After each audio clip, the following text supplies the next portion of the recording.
সবাইকে নমস্কার।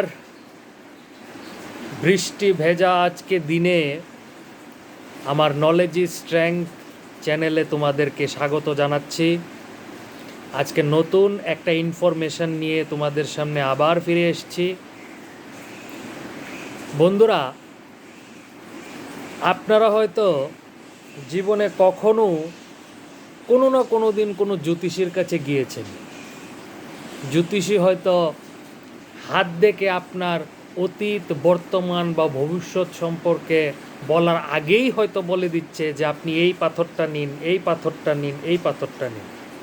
আমার অনুরোধ, এই সমস্ত জ্যোতিষীদের আপনারা বয়কট করুন। কেননা শাস্ত্র মতে সবসময় পাথরে কাজ হয় না। গ্রহের দশা অন্তর্দশা বিচারে এক এক রকম প্রতিকার আছে। কখনো গ্রহ শান্তির জন্য পুজো দিতে হয়, কখনো রত্ন পাথর ধারণ করতে হয়। তাছাড়া টুকটাক বিভিন্ন ধরনের প্রতিকার শাস্ত্রে বর্ণিত আছে। এগুলি আমি আমার অভিজ্ঞতা থেকে বলছি।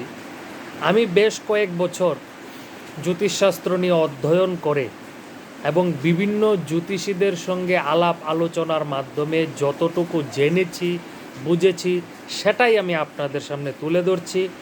আমার কথাগুলো ভুলও হতে পারে,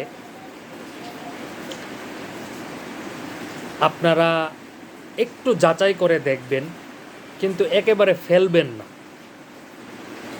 আমি যতটুকু জ্যোতিষশাস্ত্র অধ্যয়ন করে বা বিভিন্ন জ্যোতিষীদের সাথে আলাপচারিতার মাধ্যমে জেনেছি, রত্ন পাথর সবসময় প্রতিকার হিসেবে ধারণ করা উচিত নয়। আবার অনেক সময় হয়তো আপনার দশা চলছে মঙ্গলের, জ্যোতিষী হয়তো বলল আপনার শনি খারাপ, আপনার বুধ খারাপ, আপনাকে শনি গ্রহের পাথর দিল, বুধ গ্রহের পাথর দিল, কিন্তু আপনার দশা চলছে মঙ্গলের, আপনার ধারণ করা উচিত রক্ত প্রবাল, কিন্তু আপনাকে দিল শনির পাথর, বুধের পাথর। এই উদাহরণস্বরূপ এই ধরনেরই একটা ঘটনা বলি। গতকালকেই আমাকে একজন বলল যে ওর জন্মছকে বুধ গ্রহটা নাকি ভালো, তাই ওই ভালোটাকে আরেকটু ভালো করার জন্য বা ওটাকে স্থির রাখার জন্য পান্না ধারণ করার কথা ওকে জ্যোতিষী বলেছে।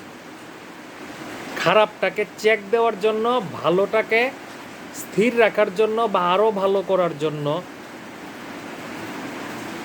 জ্যোতিষী যদি কোনো রত্ন পাথর ধারণ করার কথা বলে, আপনারা বুঝে নেবেন সে কীরকম জ্যোতিষী। আমার মতে তো জ্যোতিষশাস্ত্রের মধ্যে শাস্ত্রে এই রকম আমার মতে তো নেই। আমার মনে হয় না কোনো জ্যোতিষী শাস্ত্রে বর্ণিত এই রকম কোনো সূত্র বা ফর্মুলা দেখাতে পারবে। যাই হোক,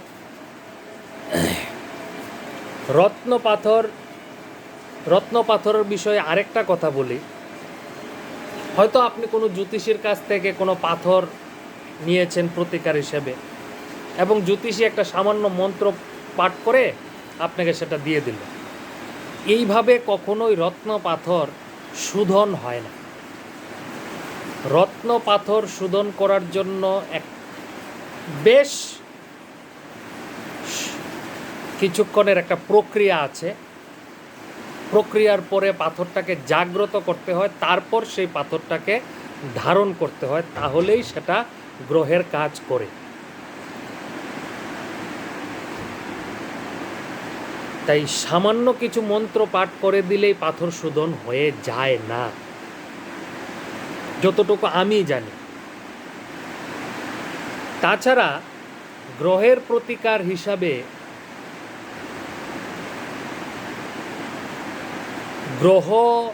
গ্রহের অধিষ্ঠাত্রী দেবীর পূজা দেওয়া, গ্রহের পূজা দেওয়া, এটা আমার মতে সর্বোৎকৃষ্ট উপায়।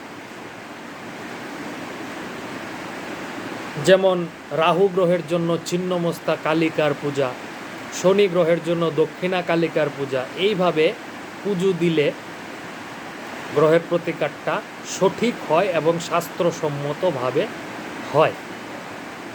যাই হোক, সবাই তো সেটা বলে না, তাই আমি আমার অভিজ্ঞতায় অর্জন করা কিছু কথা আপনাদের সাথে শেয়ার করলাম।